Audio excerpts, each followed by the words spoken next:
রামনগর বিধানসভা কেন্দ্রের অন্তর্গত জয়পুর বর্ডার গোলচক্কর এলাকার বিজেপি কার্যকর্তাদের সঙ্গে প্রধানমন্ত্রী মন কি বাত অনুষ্ঠান শোনেন পশ্চিম ত্রিপুরা লোকসভা আসনের সাংসদ বিপ্লব কুমার দেব।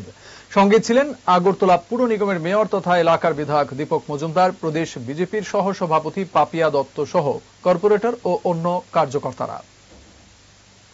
দেখুন, মন কি বাত জাতি, ধর্ম, দল, মত নির্বিশেষে সবার শোনা উচিত, আর কমিউনিস্টদের সবার আগে শোনা উচিত, কারণ এরা তো কাজ করে না। এরা মানুষকে বিনা কাজে ক্যাডার বানিয়ে মানুষকে শোষণ করে ক্যাডার তৈরি করে এদের পদ্ধতি।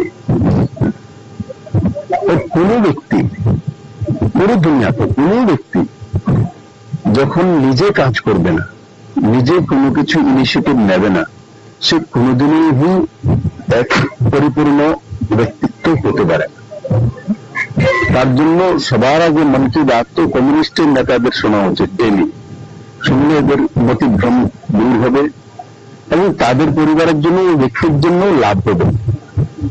কারণ যেই ব্যক্তি জীবনে কিছু করার সংকল্প নেয়, যে কোনো ক্ষেত্রেও, আমরা পলিটিক্যাল সেক্টরে আছি তো পলিটিক্যাল সেক্টরে কেউ আছে, জার্নালিজমে কেউ আছে, ওয়াকিল, প্রফেশনালস, বিজনেসম্যান, ফার্মার্স, এনিবডি,